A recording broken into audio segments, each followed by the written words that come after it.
Olá, olá pessoas, muito bom dia. Me avisem aí se vocês estão me vendo e me ouvindo bem, por favor. Bom dia, bom dia.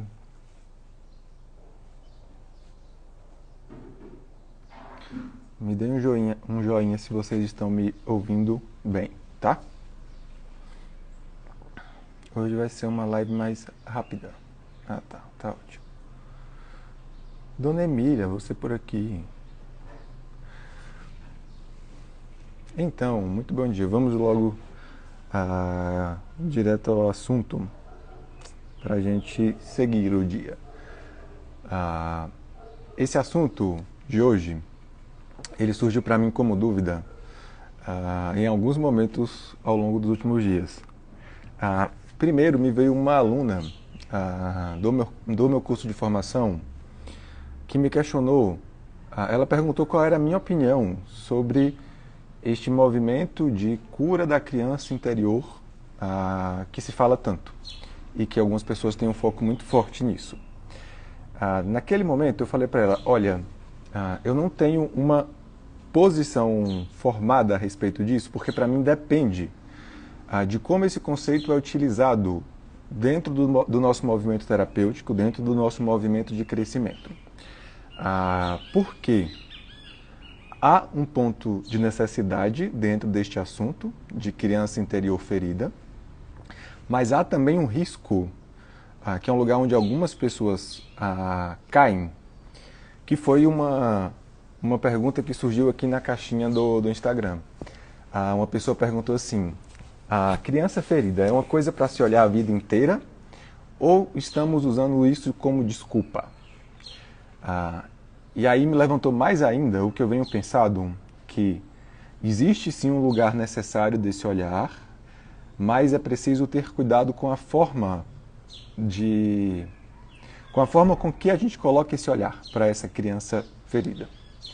E aí o terceiro lugar que me surgiu este questionamento foi de uma cliente que eu estava atendendo e ela me falou assim, Benito, estou cansado de ouvir que é por causa da minha criança interior. O que é que eu faço com isso? E aí então a gente precisa elaborar um pouco mais a fundo sobre toda essa história de existe em mim uma criança ferida, existem dores desta criança que precisam ser acolhidas, mas o que eu faço com isso? Por quê? Praticamente todo mundo, e é praticamente todo mundo mesmo, independente de qual contexto tenha crescido. Por que eu digo praticamente todo mundo? Porque independente se a gente teve ou não uma boa infância, se a gente teve suporte dos nossos pais, se a gente não teve, nós somos seres humanos e, como eu venho dizendo aqui, a gente tem um grande problema de insatisfação crônica. Então, ao longo deste meu período de atendimento, o que eu já observo? Não importa se a gente tem aquela vida socialmente dita como perfeita ou não. A gente sempre vai ter algum ponto de reclamação desta vida que a gente teve, desta infância que a gente teve.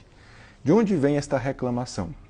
Esta reclamação, essa queixa, essa dor, ela vem do momento em que eu tenho internamente uma ideia do que eu gostaria que fosse a minha infância, eu tenho uma ideia do que gostaria que tivesse sido a minha vida, de como os meus pais deveriam ter sido, do que eu deveria ter tido, do que eu não deveria ter tido.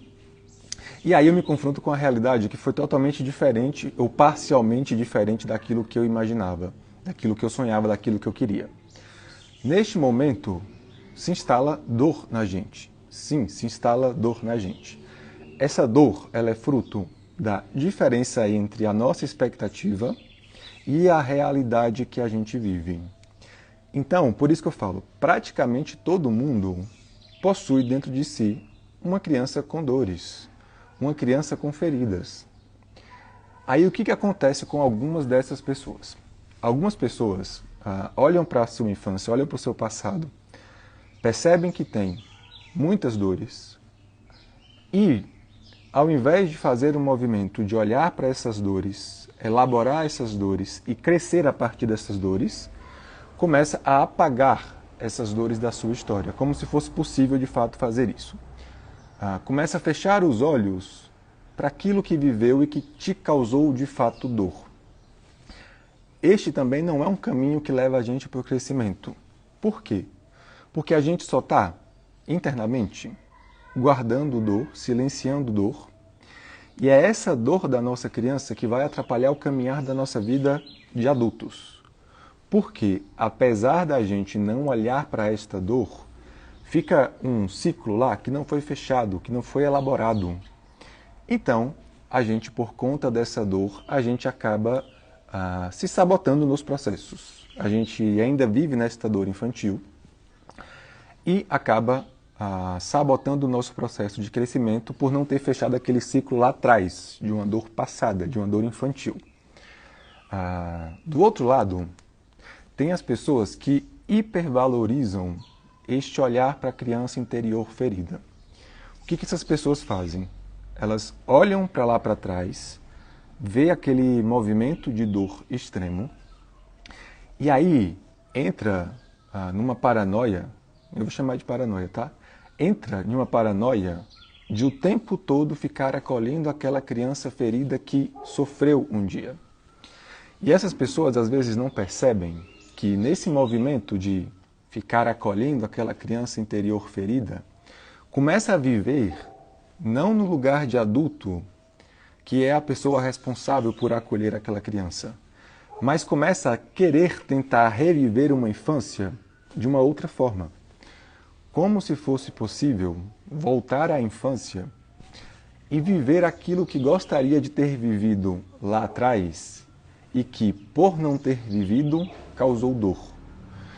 Então perceba, são dois movimentos que podem, estou falando que podem, tá? Não é uma determinação, que podem travar o seu movimento de crescimento. Tanto quando você não olha para esta dor infantil que existe em você, quando você finge que ela não aconteceu, mas também quando você olha com exagero, tentando que aquilo seja diferente, tentando reviver uma infância de uma outra forma, e também acaba se prendendo neste lugar infantil, que também não é um lugar de crescimento. A Luciane está me falando que vira uma neurose. Sim, vira uma neurose. Ficar o tempo todo olhando para si e ao invés de cair na real de que aquela criança, ela existe dentro da gente, mas já não é tempo de ser criança, a gente fica tanto nessa neurose que a gente acaba, de fato, revivendo a nossa infância. Como se fosse possível reviver a sua infância com, sei lá, 20, 30, 40 anos. O que eu enxergo nos meus atendimentos, e baseado nas coisas que eu estudo, que é um lugar, um dos lugares onde olhar para esta criança pode ser um movimento de benefício para a gente. É um movimento em que você já começa a abrir mão da expectativa que você tinha quando você era uma criança. Quando você olha lá para trás e vê que, poxa vida, doeu mesmo, não ter tido aquilo que eu esperava ter. Mas que hoje já não é tempo de recuperar aquilo que já se passou. Não é tempo mais de ser criança. Aí algumas pessoas vão reclamar, Benito, mas a gente não pode deixar a nossa criança interior morrer. Eu acho que a gente não pode deixar morrer algumas características que são mais comuns em crianças e que a gente ainda precisa na vida de adulto. Mas a gente precisa aprender a viver essas características não mais como uma criança, não mais no mundo da fantasia, e sim trazer para a realidade de adultos, humanos responsáveis pelas suas próprias vidas. O que acontece muito nesse movimento extremo e neurótico de acolhimento de uma criança, onde a gente entra e se torna essa criança?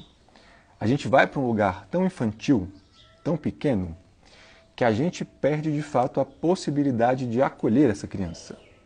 Porque percebe, quando você entra no lugar desta criança, não vai ter mais nenhum adulto responsável para de fato acolher a criança que existe aí dentro. Então, o movimento que eu enxergo é: a gente precisa fazer um movimento, primeiro, de renúncia a tanta expectativa que você teve destes movimentos inteiros quando criança, que foram frustrados e que sim te causaram dores.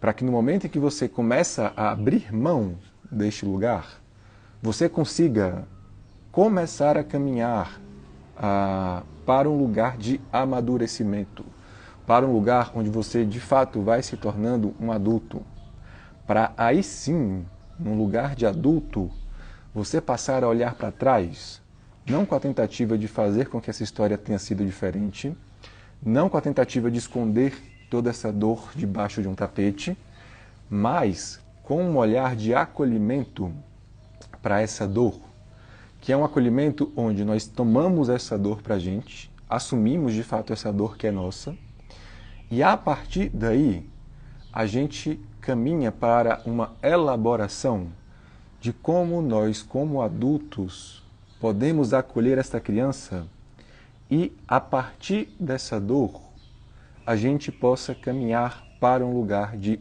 crescimento, para um lugar de amadurecimento. A criança que sofreu antes, ela precisa que nós sejamos hoje adultos responsáveis por ela. E não que a gente retorne a este lugar de criança e continue vivendo uma vida que não cresce. Se você é um adulto que faz a sua vida não crescer por ficar olhando de forma excessiva para a dor desta criança que existe em você, você está, na real, desperdiçando toda a dor que você viveu como uma criança. Imagina a sua criança ferida aí dentro, olhando que você está tão presa ou preso nesta dor, que a sua vida acaba não andando. É um desperdício de tudo que ela viveu. É um desperdício de todo o sofrimento que ela teve. Talvez seja momento de pegar toda essa dor, pegar todo este sofrimento, olhar para ele como um adulto responsável por si agora e observar o que você pode crescer a partir da dor desta criança.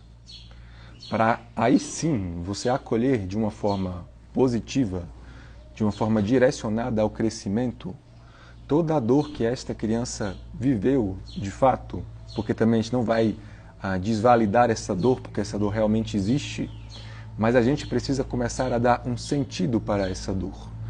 Não ficar olhando para ela não só na tentativa de esconder ou na tentativa de mergulhar, mas na tentativa de dar um sentido para essa dor, de fazer algo em direção ao crescimento da vida com essa dor.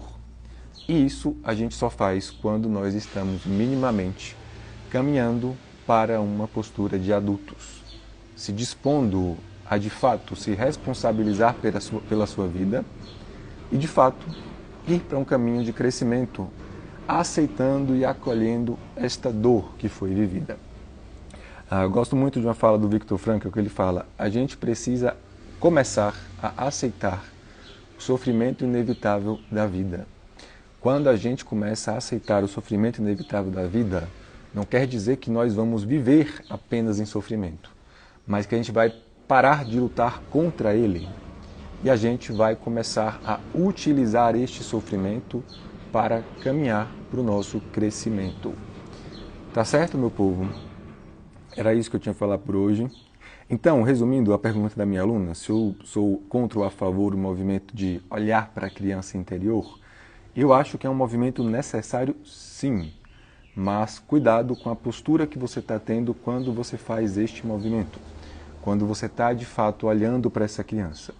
Se você está ainda no lugar de criança, querendo salvar essa criança, querendo reviver aquilo que aquela criança queria ter vivido, ou se você está de fato no lugar de um adulto responsável que vai pegar o que essa criança viveu, acolher essa dor, acolher esse sofrimento e levar essa dor e esse sofrimento em direção a um crescimento nesta vida. Tá certo? Era isso pela live de hoje. Como eu disse, seria uma live mais curta, mais rapidinha. E amanhã eu vou fazer uma live como convidado lá no Instagram da Laura. Ela é psicóloga, ela também é consteladora. E a gente vai fazer uma live sobre o equilíbrio de trocas nos relacionamentos amorosos. Amanhã às 9 horas da manhã. Eu vou até pegar o card que ela mandou no celular lá do trabalho e compartilhar com vocês aqui.